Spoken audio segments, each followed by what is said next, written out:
Le puma a pu rattraper le guanaco et pensait que la chasse touchait à sa fin. Eh bien, ce n'était pas le cas. L'ongulé a montré au félin ce qu'est un vrai rodéo. Quelques coups de sabot, des sauts puissants, et le puma s'envole déjà dans l'herbe. Il est clair qu'elle regrette de s'être froissée. Nous allons maintenant montrer d'autres cas où les chasses ont choisi les mauvais adversaires et l'ont regretté. Un tigre a repéré un jeune ours et a décidé de l'attaquer. Bien sûr, un prédateur aux pieds bondissants n'est pas une proie facile, mais cet individu est encore assez jeune et sa taille et son poids sont d'environ 1,5 fois inférieurs à ceux d'un tigre adulte. Mais seules des représailles rapides n'ont pas fonctionné, malgré tout l'avantage du chasseur rayé. Le jeune ours a opposé au plus gros chat sauvage du monde une riposte impressionnante. Le tigre a tenté de ronger la gorge de son adversaire, de lui asséner des coups de patte écrasants, de l'étrangler, mais il n'y est pas parvenu. Le tigre s'est trompé dans le choix de sa proie. L'ours, bien que petit, a une grande force. Il contre-attaque. Le tigre semble impressionné par cette audace. L'ours n'a aucune chance de terrasser le prédateur rayé. Les forces sont trop inégales. Mais les coups puissants que l'ours porte convainquent le tigre qu'il doit chercher une proie plus facile. L'ours se défend avec acharnement et on ne sait même pas à qui attaquer qui. Le prédateur, plus compact, se défait de chaque prise. L'ours est gravement blessé, mais il ignore la douleur et pousse le tigre. Finalement, le prédateur rayé se rend compte que si le combat se prolonge, l'ours le plus costaud, même s'il perd, sera capable de lui infliger une lourde blessure. Le prédateur doit penser à l'avenir. Il mène une vie solitaire et si maintenant il obtient son dîner au prix d'une blessure, il ne pourra plus chasser pendant plusieurs jours, voire plusieurs semaines. Et c'est déjà dangereux pour la vie.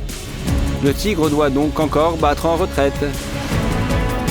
Cet ours a montré qu'il n'était pas une proie, mais une bête dont la fureur est à craindre.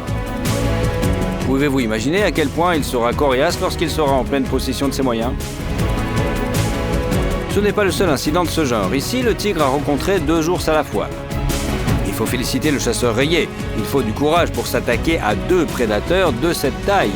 Même s'ils sont généralement inférieurs aux félins, l'un d'eux se bat farouchement pour sa vie, endure les coups de l'agresseur rayé, mais ne tombe pas et répond de manière écrasante. Le deuxième ours n'intervient pas, effrayé. Pas du tout, il est simplement confiant en son parent. Pris dans les pattes du tigre, l'ours se défait de la puissante emprise du prédateur rayé, puis passe à l'attaque et tente de mordre le nez du gros chat. Le tigre recule et c'est ce qui le sauve. Il ne s'attendait pas à une telle audace de la part de son adversaire. Pendant ce temps, le deuxième ours est prêt à intervenir à tout moment. Il observe. Mais son aide n'est pas nécessaire. Le tigre a dû battre en retraite. Vaincre une girafe est une tâche très difficile pour n'importe quel prédateur. Seuls les lions peuvent venir à bout d'une girafe adulte. Mais seulement si toute la troupe attaque et si l'agilité des femelles est soutenue par la puissance d'écrasement des mâles. Il est extrêmement rare que 3 ou 4 lionnes parviennent à tuer une jeune girafe. Ici aussi, les félins ont cru pouvoir le faire sans le soutien du gros de la troupe et ils en ont payé le prix. La lionne a réussi à sauter sur la girafe et à la chevaucher. La lionne a réussi à sauter sur la girafe, mais oui, il faut reconnaître qu'elle a une bonne prise, mais elle ne peut pas arrêter le plus grand animal de la planète. Après s'être libérée de son environnement, la girafe court facilement, même avec un cavalier sur son dos. La lionne ne supporte pas ce rythme, personne ne l'a préparée à ce rodéo. Elle tombe sous les pieds de la girafe. Pensez-vous que c'est la fin ? Non. Le rusé herbivore ne se contente pas de survoler la lionne, il la piétine. La girafe mélange littéralement la lionne à la poussière et piétine le prédateur. Heureusement, la lionne a survécu, mais elle se souviendra longtemps qu'il ne faut pas se frotter à une girafe. En fait, la lionne a eu de la chance que la girafe ne fasse que la piétiner. Un coup de pied volontaire de cet animal peut tout simplement briser le crâne d'un chat prédateur. La querelle entre les lions et les hyènes est bien connue. Ces prédateurs sont des concurrents directs et se battent littéralement entre eux. Force est de constater que ce sont souvent les lions qui sortent vainqueurs. Un seul mâle peut dominer 4 hyènes et disperser tout un groupe d'adversaires. Il arrive souvent qu'une meute de plus d'une douzaine de hyènes entoure 3 ou 4 lionnes après une chasse fructueuse. Avec un tel avantage numérique, les hyènes assiègent littéralement leurs ennemis. Au minimum, elles veulent leur prendre leur repas durement gagné. Au plus, elles veulent tuer les lionnes elles-mêmes. Et bien souvent, c'est l'apparition soudaine du mâle qui fait échouer ses plans. Le puissant lion se lance dans la bataille, frappe les hyènes par le flanc, les disperse et avec un peu de chance brise la nuque de la plus lente d'entre elles. D'ailleurs, à part les hyènes, le principal rival d'un lion est un autre mâle. Si tu veux en savoir plus sur la façon dont ils se battent et rivalisent, écris-le dans les commentaires. Ce Game of Thrones vaut la peine d'être regardé. Le problème avec les hyènes, c'est qu'un lion a besoin soit de la couverture d'un parent, soit d'une grande expérience du combat pour affronter sans crainte un grand nombre d'ennemis. Ce lion s'est manifestement laissé emporter et a surestimé sa force. Il pensait pouvoir repousser à lui seul une meute entière de hyènes agressives, mais c'était une grave erreur. Les hyènes ne sont pas inférieures aux panthères en termes de courage. Et le lion, pour son malheur, en est convaincu. Il attaque furieusement l'ennemi et dans un premier temps, il réussit.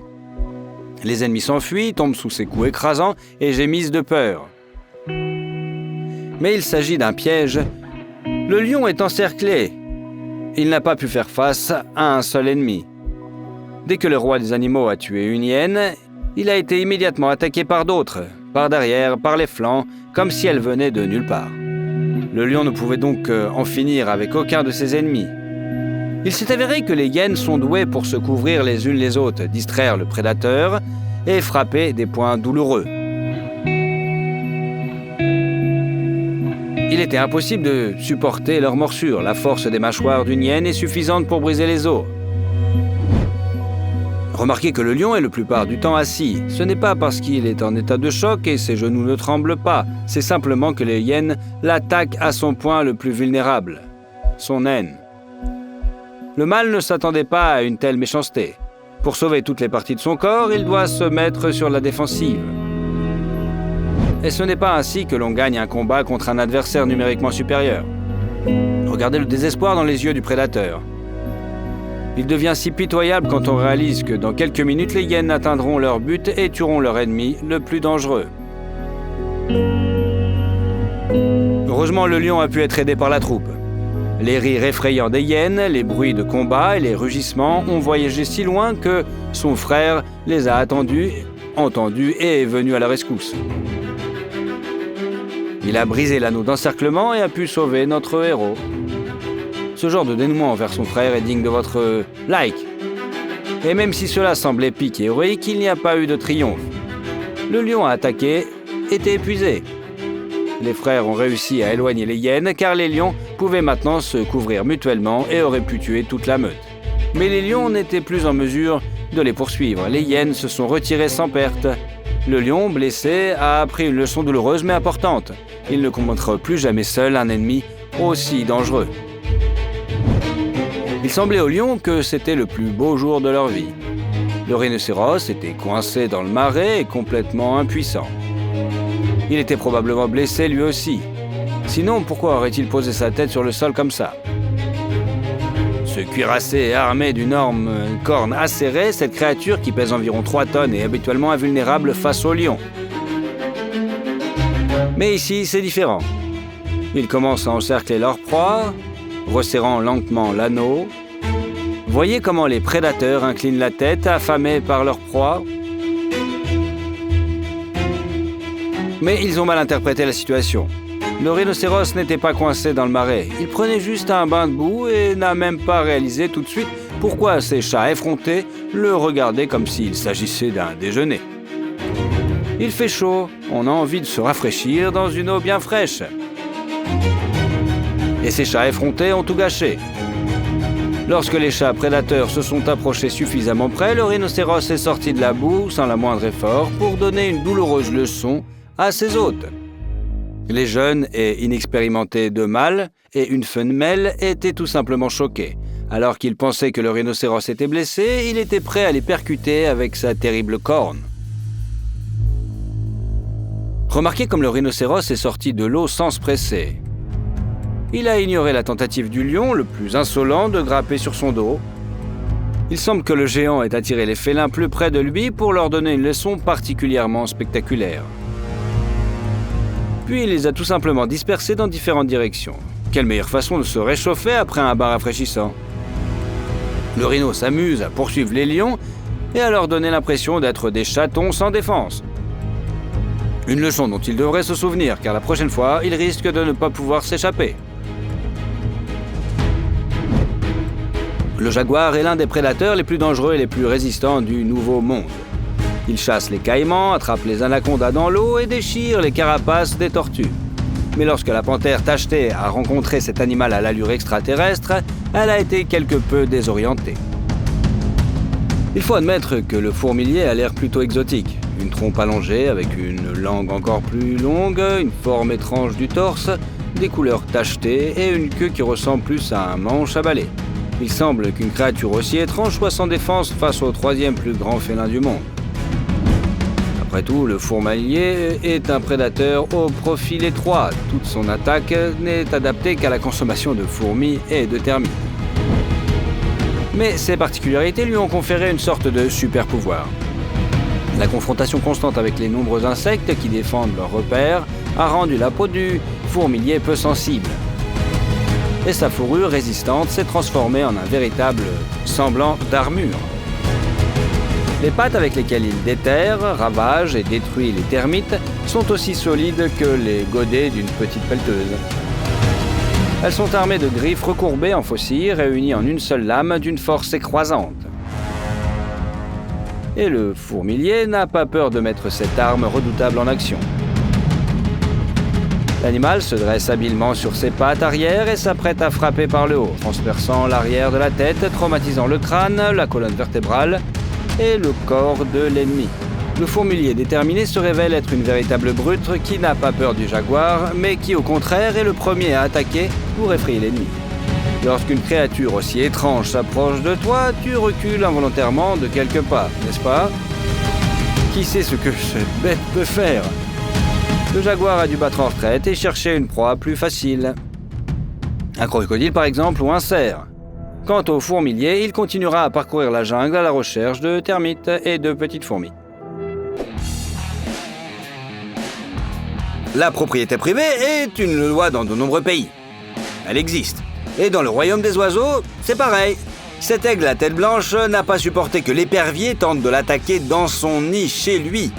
Le petit rapace courageux a décidé qu'attaquer un concurrent plus grand que lui alors qu'il ne bougeait pas était une bonne idée d'un point de vue tactique. Mais non, ce fut la plus grande et la dernière erreur de la vie du faucon. Il semble que la différence de taille entre les deux oiseaux ne soit pas si grande, mais l'aigle à la tête blanche est si férocement protecteur de son foyer qu'il pourrait clairement tenir tête à une troupe d'ennemis de ce type. Il se contente de piétiner le faucon en l'attaquant de ses serres à plusieurs reprises. L'agresseur regrette déjà d'avoir osé déranger un tel combattant dans sa demeure. Les principaux rivaux des aigles sont les hiboux et les chouettes. Si les aigles, les faucons et les éperviers sont des parents, les hiboux sont des représentants d'un genre complètement différent. Ils sont plus anciens de plusieurs millions d'années. Les hiboux et les rapaces diurnes ont des serres acérées et recourbées, un corps fuselé et un goût prononcé pour les attaques fulgurantes depuis le ciel. Mais les caractéristiques qu'ils partagent ne sont que le résultat d'un développement similaire.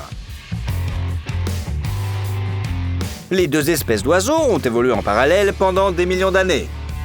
Et bien que les hiboux, à quelques exceptions près, chassent la nuit et au crépuscule, et que les aigles chassent généralement le jour, les deux oiseaux sont si féroces que leur rivalité est devenue une véritable querelle. Les hiboux et les aigles se détestent et tentent de s'attaquer à la première occasion. Vous le saviez, vous ? Et l'attaque d'un hibou ne doit pas nécessairement avoir des conséquences fatales. Il ne s'agit même pas d'un combat pour la nourriture. Il semble que parfois les rapaces diurnes veuillent simplement donner une leçon à leurs rivaux. C'est le cas ici, alors qu'un hibou était tranquillement assis sur une branche et ne touchait personne, il a soudain reçu une puissante gifle de la part d'un faucon.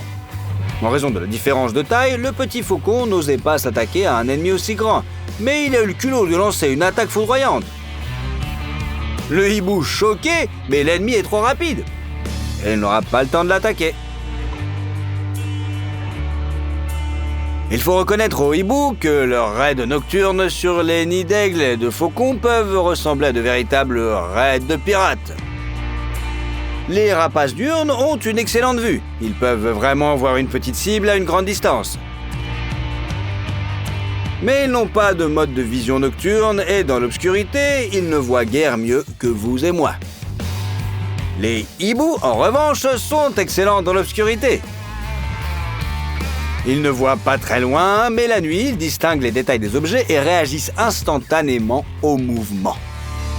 De nombreux hiboux ont des oreilles situées à différents niveaux par rapport au centre de la tête. Grâce à cela, leur ouïe participe également à la formation d'une image du monde nocturne. Les chouettes peuvent ainsi s'orienter parfaitement dans l'obscurité et attaquer les nids fortifiés des grands aigles, qui se retrouvent ainsi pratiquement sans défense. Sauf qu'attaquer les aigles n'est pas une bonne idée. Les hiboux se sont trompés de cible. Bien que certains hiboux puissent rivaliser avec les grands aigles en termes de force physique et de puissance, à conditions égales, les aigles ont généralement l'avantage du combat. Les faucons, bien que plus petits, peuvent voler incroyablement vite. Lorsqu'un hibou est au nid, l'attaque d'un faucon ressemble à une balle. Il fonce sur sa proie à la vitesse de l'éclair et porte le premier coup. S'ensuit une longue mêlée au cours de laquelle les oiseaux échangent des coups de cerf à serré. Les gens assistent souvent à de tels combats, car les oiseaux oublient tout dans l'excitation. Ils peuvent tomber par terre juste sous leurs pieds et continuer le combat pour se figer lorsqu'un homme arrive à portée de main. Et même là, les ennemis ne se lâchent pas. On dirait qu'il s'agit d'une sorte de vendetta.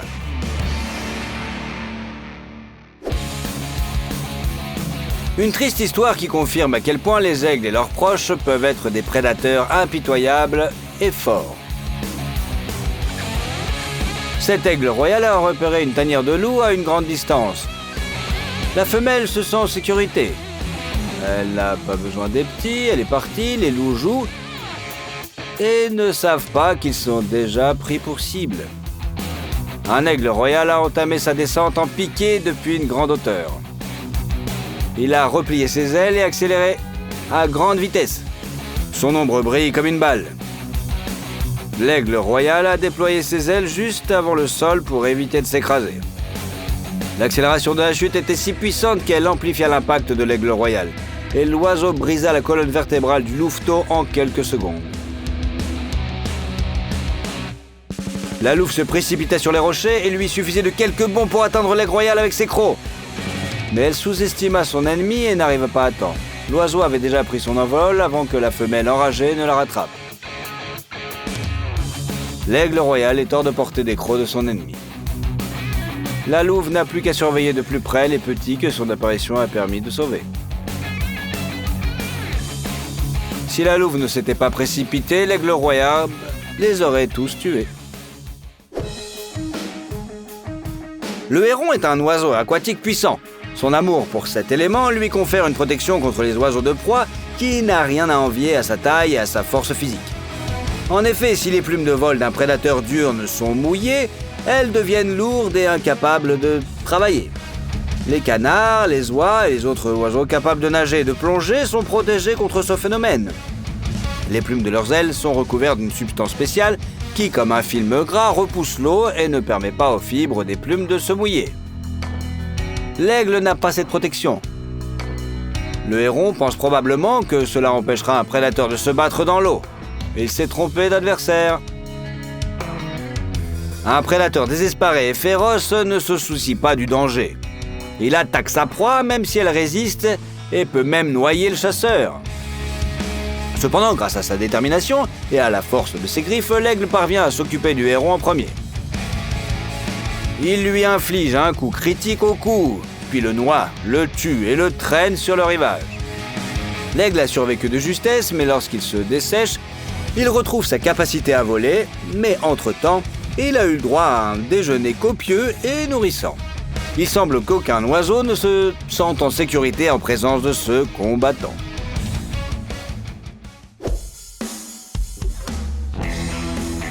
Bon, il semble que les aigles et les phoques ne devraient pas se croiser, en gros. Pas du tout.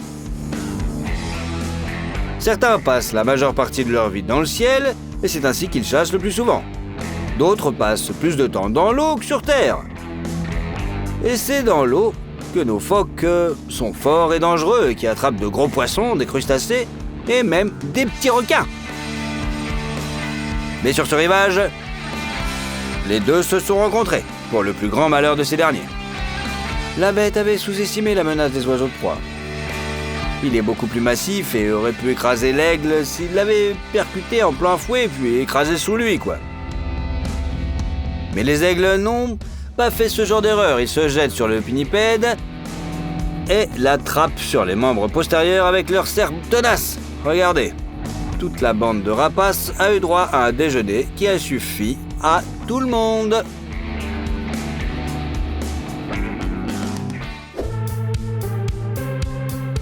Les kangourous sont de rudes combattants. Ils n'ont pas peur des gros chiens, ils se battent entre eux. Leurs griffes sont adaptées pour creuser des racines puissantes et profondes. En outre, les kangourous se battent souvent en visant la tête et les yeux de leur adversaire avec leurs coups de pied. Eh oui! Et leurs pattes arrière sont capables de donner des coups de pied qui peuvent projeter un ennemi de l'autre côté de la forêt. Mais ce sont les kangourous qui ont sous-estimé les aigles. Les oiseaux savent que leur force réside dans leur capacité à attaquer d'en haut. Le kangourou a beau être un combattant, il est impossible pour un animal de sauter en position debout à la hauteur d'un premier étage et de s'y battre. L'aigle attaque d'en haut à un moment favorable, frappe et s'élève. Le kangourou tente encore de se défendre, mais deux autres oiseaux se joignent à la fête. Et notre pauvre kangourou comprend enfin qu'il doit fuir, tout simplement. Alors dites-moi, quel cas impressionnant de démonstration de force de la part d'un rapace vous a le plus surpris? Dites-le dans les commentaires, ça me ferait plaisir. Abonnez-vous à notre chaîne, qui n'est pas la mienne. Vous serez ainsi le premier à connaître les faits les plus étonnants sur la faune et la flore.